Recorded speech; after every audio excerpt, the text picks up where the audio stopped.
భగీరథ మహర్షి గంగను భూమిపైకి తీసుకొచ్చే పరిస్థితుల్లో ఈ గంగను ఎక్కడ ప్రవేశపెట్టాలి అని అందరూ ఆలోచన చేసి దేవతలందరూ గోపృష్ఠంలోకి ప్రవేశించారు. గోపృష్ఠంలోకి ప్రవేశించినటువంటి గంగ ప్రవాహము గోముఖం నుంచి బయట వచ్చింది కాబట్టి గంగాదేవికి గోముఖి అని పేరు.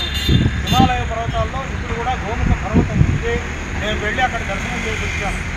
దర్శన భాగ్యాన్ని పునశ్చరణ చేసుకుంటూ భక్తులకు కూడా ఈ గోముఖ తీర్థం గంగా తీర్థం నిత్యం అనుభవంలోకి రావాలనే ఉద్దేశంతో ఇక్కడ గోముఖాన్ని ప్రతిష్ఠించడం అనేది. అంటే శివుడికి అభిషేకించిన జలము పవిత్రమైనటువంటి గంగగా మారి గోముఖంలో నుంచి మనకు బయట వస్తున్నది అన్నమాట. ఇది ఈ మహాదేవుడి యొక్క ప్రాసెస్. ఓం నమస్కారం. కాబట్టి విష్ణువు ఇక్కడ విష్ణువు ఈశ్వరుడు ఈశ్వరుడు బ్రహ్మదేవుడు బ్రహ్మదేవుడు అమ్మవారు రాజరాజేశ్వరి అమ్మవారు గోముఖం.